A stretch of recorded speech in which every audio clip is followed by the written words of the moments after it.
اور میرے پیارے ساتھیوں، السلام علیکم ورحمۃ اللہ وبرکاتہ۔ جیسا کہ ہم جانتے ہیں، آج کے تقریری مقابلے کا جو عنوان رکھا گیا ہے وہ ہے نبی کریم صلی اللہ علیہ وسلم کا انداز تعلیم و تربیت۔ یہ نہ صرف مسلمانوں کے لیے بلکہ تمام عالم انسانیت کے لیے ایک بہترین عنوان ہے، جس کے ذریعے سے بے شمار لوگوں کی تعلیم و تربیت ممکن ہی نہیں بلکہ یقینی ہے۔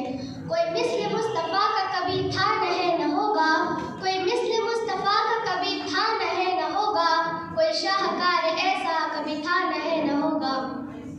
ہم تمام اس بات سے واقف ہیں کہ قرآن شریف کی سب سے پہلی آیت جو نازل ہوئی ہے وہ ہے اقرأ بسم ربک الذی خلق، پڑھ اپنے رب کے نام سے۔ سب سے پہلے اللہ تعالیٰ نے انسان کو جو ہدایت دی ہے وہ ہے علم کو حاصل کرنے کا حکم دیا ہے۔ اس بات سے یہ ظاہر ہوتا ہے کہ پڑھو گے تو دنیا تمہارے لیے آسان ہو جائے گی۔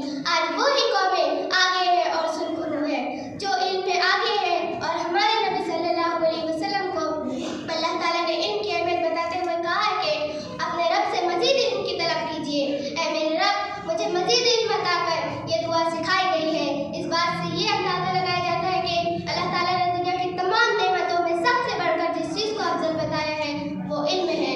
اللہ رب العزت جانتا ہے علم چابی ہے تمام کامیابیوں کی۔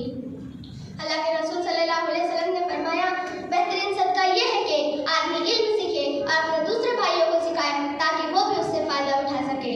آئیے ہم یہ دیکھتے ہیں کہ ہمارے نبی صلی اللہ علیہ وسلم اپنے صحابہ کو علم کس طرح دیا کرتے تھے اور ان کا یہ طریقہ تعلیم و تربیت کس طرح ہوتا تھا۔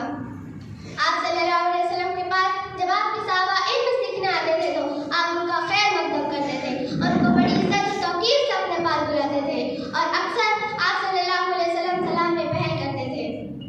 اللہ کے رسول صلی اللہ علیہ وسلم نے فرمایا طالب علم کو فرشتے اپنے پروں سے گھیر لیتے ہیں اور ان کی محنت و جستجو کی وجہ سے ایسا کرتے ہیں۔ دوسرا اصول جو آپ صلی اللہ علیہ وسلم کی زندگی سے ملتا تھا وہ یہ ہے کہ آپ صلی اللہ علیہ وسلم طالب علموں کے ساتھ نرمی اور شفقت کا برتاؤ کرتے تھے، رحم دلی کا معاملہ کرتے تھے۔ سکھاؤ اور آسانی پیدا کرو، تنگی پیدا نہ کرو، لوگوں میں شوق پیدا کرو۔ صحیح بخاری کی حدیث ہے جب تم میں سے کسی کو غصہ آئے تو خاموشی اختیار کر لو۔ تیسرا نقطہ جو آپ صلی اللہ علیہ وسلم کی زندگی سے ملتا تھا وہ یہ ہے کہ اگر طالب علم سے کوئی غلطی ہو بھی جائے تب بھی نرمی اور شفقت کا رویہ رکھیے۔ اگر بچوں کو کوئی سزا دینا بھی ہو تب وہ ہلکی اور معمولی ہو تاکہ وہ اسے کوئی اذیت دینے والی نہ ہو، اور اس کے پیچھے ٹیچر کا مقصد اس کی اصلاح کرنا ہو نہ کہ اس سے بدلہ لینا ہو۔ چوتھی چیز جو اللہ کے رسول صلی اللہ علیہ وسلم سے ملتی تھی وہ یہ ہے کہ اگر بچے جب کوئی اچھا کام کرے تو ان کی حوصلہ افزائی کی جائے۔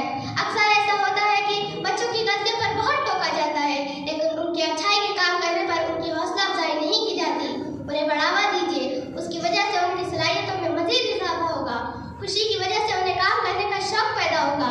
بچوں کو اچھے القاب سے نوازنے کا حکم دیا، ان کی صلاحیت